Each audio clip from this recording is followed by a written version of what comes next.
तरीके से देख रहे हो, क्या कार्रवाई हुई? कार्रवाई तो केवल बॉडी रिकवर हुआ, लेकिन तब रिकवर हुआ जब उसकी जान चली गई। जो सही समय पर फैसिलिटेट किया जाता तो उसकी कीमती जान बच सकती थी। आपको कब फ़ोन आया था, क्या आपको सूचना मिली थी? मुझे 12 बजे उसने फ़ोन किया था कि पापा मैं नाले में गिर गया हूँ, बचाओ आ करके। तो फिर मैं दौड़ पड़ा उसकी ओर, और लगभग थोड़ा 30 से 40 मिनट लगा हमको नाला खोजने में, एग्जैक्टली किस नाले में वो फंसा हुआ है। तो गए तो वहाँ मैंने फिर फ़ोन किया तो उसने बताया कि वो गाड़ी से निकल करके कार के ऊपर छत पर लेटा हुआ है ताकि बैलेंस रहे गाड़ी। बोला कि धीरे धीरे ये गाड़ी अब डूब रही है, मुझे जल्दी बचाओ। और सही में धीरे धीरे ही डूब रही थी, और 2 घंटा उसने स्ट्रगल किया अपनी जान बचाने के लिए। और लोकेशन ट्रेस होने के लिए उसने अपने मोबाइल टॉर्च को ऑन रखा था ताकि पता चले कहाँ है, लेकिन फॉग में एकदम हल्की किरण नज़र आ रही थी वहाँ।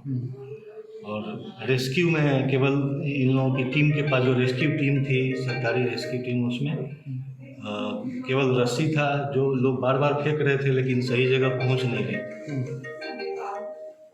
तो इसी में हो गया ऑप्शन, अगर एक ऑप्शन काम नहीं कर रहा था तो दूसरे ऑप्शन को एक्सप्लोर किया जा सकता था। वहाँ बोट भेजा जा सकता था मेरे बेटे के पास, या कोई तैराक होता, स्विमर होता, तो उसको वहाँ पर पहुँचाया जा सकता था। ये दोनों चीज़ नहीं हुई और उसकी जान चली गई। जैसे कि रोड बिल्कुल वहाँ खतरनाक है, तो क्या लगता है कि वहाँ किस तरह की Reflector चीज़ें रिफ्लेक्ट? पहले भी एक घटना हुई थी तुरंत जस्ट पहले, और भी पहले घटना हो चुकी। जस्ट पहले घटना 1 सप्ताह 2 सप्ताह पहले हुई थी। ये ट्रक वहाँ उसी पैटर्न पे वहाँ पर फंसा था। ड्राइवर को मुश्किल से किसी आउटसाइडर ने ही बचाया था, और उसी रूट को हमारे बेटे की गाड़ी ने अडॉप्ट किया जिस समय दुर्घटना हुई।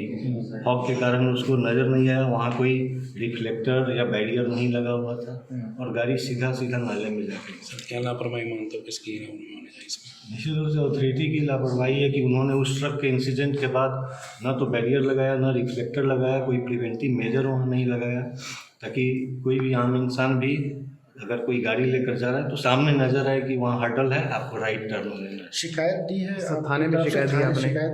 हाँ, शिकायत मुकदमा कर लिया पुलिस ने? और यही चाहते हैं कि किसी और के साथ ये घटना दोबारा न हो, और जो अकाउंटेबल है उनको एहसास कराया जाए कि उन्होंने नेग्लिजेंस दिखाया है। सर क्रेन वगैरह कितने बजे आई थी उसके बाद थी? क्रेन तो पुलिस को जब हमने 112 डायल किया, पुलिस आई थी, करीब 22 मिनट बाद आ गई थी। उस समय भी मेरा बेटे से कम्युनिकेशन चल रहा था। मैं उसको आवाज़ दे रहा था, वो रिस्पॉन्ड कर रहा था। तो उसके बाद पुलिस ने फायर ब्रिगेड को बुलाया, और वो लोग केवल रस्सी का ही सहारा ले थे, उनके पास सफिशिएंट रिसोर्स नहीं था कि मेरे बच्चे को सपोर्ट दे सके। क्रेन आई थी सर, एक क्रेन हाइड्रोलिक वाले, लेकिन वहाँ पहुँच नहीं पाई थी। वही रस्सी ही फेंक रहे थे वो लोग, दूसरा ऑप्शन नहीं।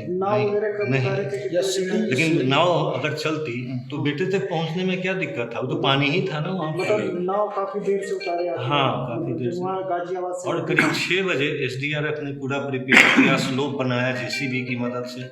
6 बजे रेस्क्यू ऑपरेशन स्टार्ट किया ताकि बॉडी रिकवर हो।